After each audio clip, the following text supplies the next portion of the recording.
బామర్ది నీ చెల్లెలు జాగ్రత్త.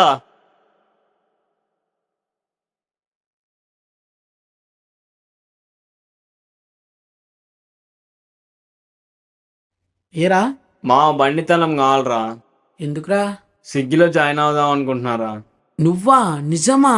హా. నాకు ఒక డౌట్ రా, నువ్వు నిజంగా స్విగ్గీకి వెళ్తావా?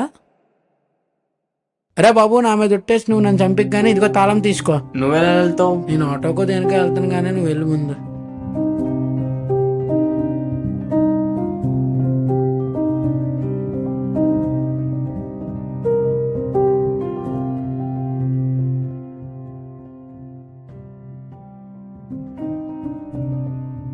హలో మామ, ఎక్కడ్రా? ఆఫీస్లో రా. ఇక్కడ దగ్గరలో బస్ స్టాండ్ ఎక్కడ్రా? నీకెందుకురా? అవునా, మన బాబాయ్ కొట్టుంది కదరా, అక్కడే రా దగ్గరలో. సరేరా, ఓకే, థ్యాంక్ యూ.